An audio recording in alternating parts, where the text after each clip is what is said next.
Welcome back, guys. Where you been? JK, where have I been? It's been 3 months. Alright, so we're kind of gonna stop on the whole calculus business and kind of do more stuff that I just do for fun. So right now we're gonna be doing Python. Yes, programming is where we're going next.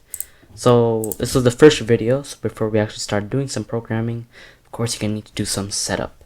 So the first thing that we need to do is we should actually download a Python interpreter so that when we write our code, the machine can understand it pretty much.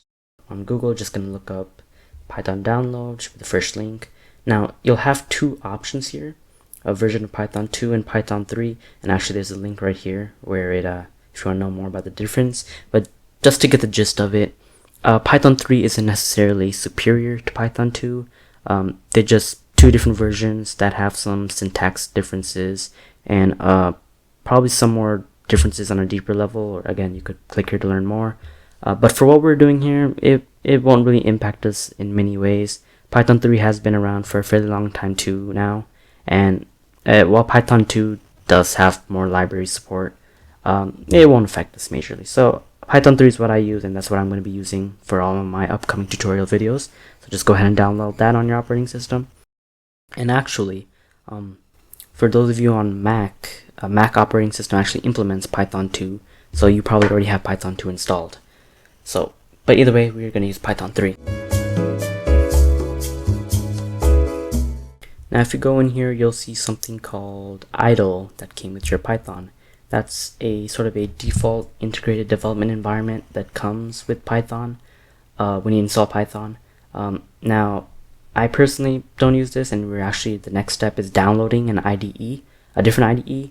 But you know, an IDE is basically where you just write your code and debug it and test it. Now, the reason I don't like using idle, other than the fact that it doesn't really have, I don't really like its debugging tools, is that as you can see here, it sort of executes on a line by line basis, which is what an interpreter really does. Unlike a compiler, it executes code after each line is written.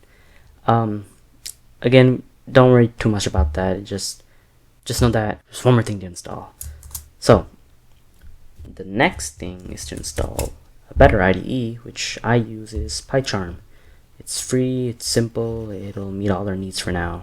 Well, forever, pretty much, for me at least. And we're going to download the community edition. Now once you've done that, you should see it. I already have it installed, and once you open it, it's loading. Now for you, it'll probably appear white. I just really like using a dark theme, for especially when I'm programming at night.